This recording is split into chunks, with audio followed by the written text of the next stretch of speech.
त्वेतानि चत्वारि वानरेन्द्र यथा तव धृतिर्दृष्टिर्मतिर्दाक्ष्यं सकर्मसु न सीदति सतैः सम्पूजितः पूज्य प्रतिपन्न प्रयोजनैः जगामाकाशमावेश्य पन्नगाशनवत् कपिः प्राप्त भूयिष्ठपारस्तु सर्वतः परिलोकयन् योजनानां शत्सान्ते वनराजीं ददर्श सः ददर्श च पत्तन्नेव विवेदद्रुम्भूषितं द्वीपं शाखामृगश्रेष्ठो मलयोपवनानि च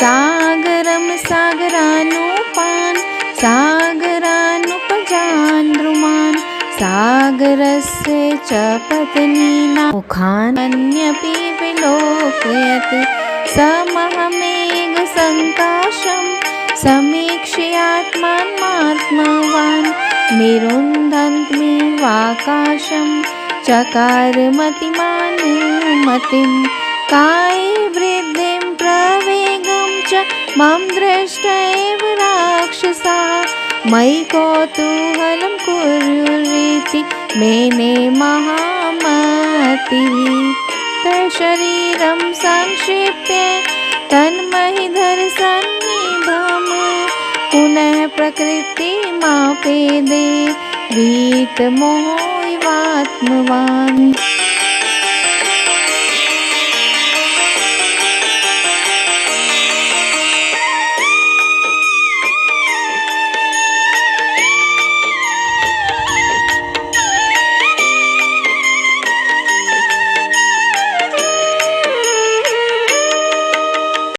तद्रुक्मति संक्षेपे हनुमान् प्रकृतौ स्थितः त्रीन् क्रमनिव विक्रमे बलिवीर्ये हरो हरिः सचारो नानाविधरूपधारी परं समसाद्ये समुद्रतीरं परैर्शक्य प्रतिपन्नरूपः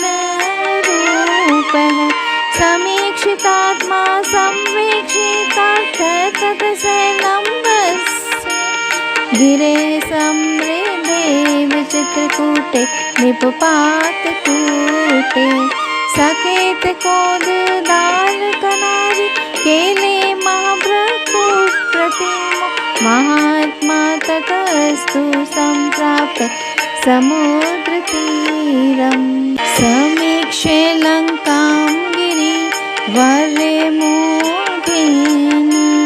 कपिस्तु तस्मिन् निपपात पर्वते विधूय रूपं व्यथ यन्मृगद्विजान्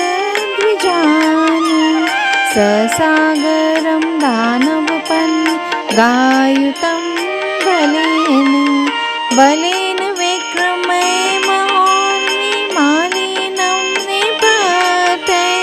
तीरे च महोदधेस्तदा ददर्श लङ्कां मरावतीमिव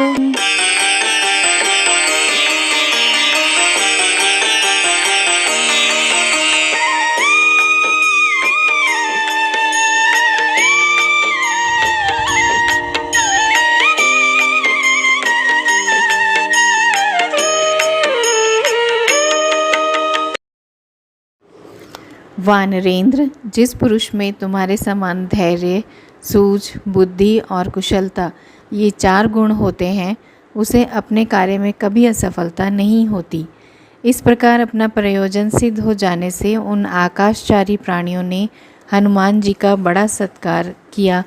इसके बाद वे आकाश में चढ़कर गरुड़ के समान वेग से चलने लगे। 100 योजन के अंत में प्राय समुद्र के पार पहुंचकर जब उन्होंने सब ओर दृष्टि डाली, तब उन्हें एक हरी भरी वन श्रेणी दिखाई दी। आकाश में उड़ते हुए ही शाखा मृगों में श्रेष्ठ हनुमान जी ने भांति भांति के वृक्षों से सुशोभित लंका नामक द्वीप देखा। उत्तर तट की भांति समुद्र के दक्षिण तट पर भी मलय नामक पर्वत और उसके उपवन दिखाई दिए। समुद्र, सागर, तटवर्ती जलप्राय देश तथा वहाँ उगे हुए वृक्ष एवं सागर पत्नी सरिताओं के मुहानों को भी उन्होंने देखा।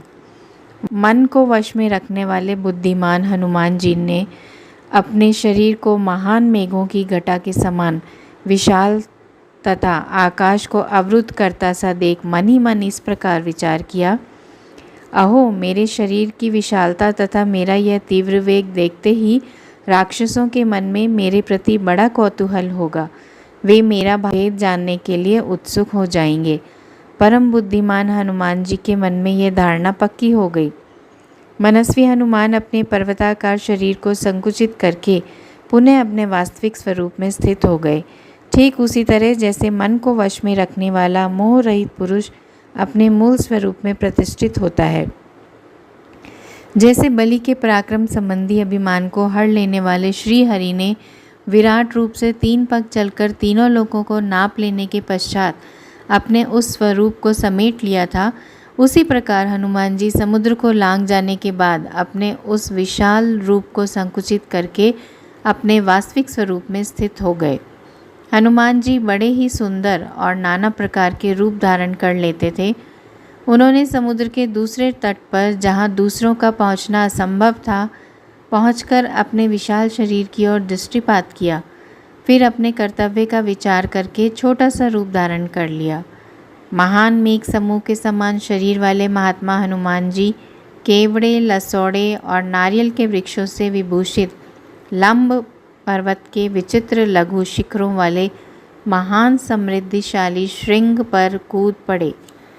तदनंतर समुद्र के तट पर पहुंचकर वहां से उन्होंने एक श्रेष्ठ पर्वत के शिखर पर बसी हुई लंका को देखा।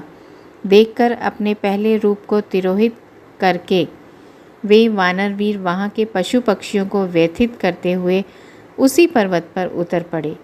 इस प्रकार दानवों और सर्पों से भरे हुए तथा बड़ी बड़ी उत्ताल तरंग मालाओं से अलंकृत महासागर को बलपूर्वक लांघकर वे उसके तट पर उतर गए और अमरावती के समान सुशोभित लंकापुरी की शोभा देखने लगे।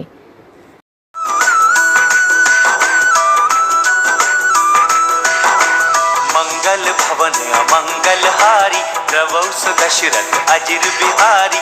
मंगल भवन अमंगल हारी प्रभु दशरथ अजिर बिहारी।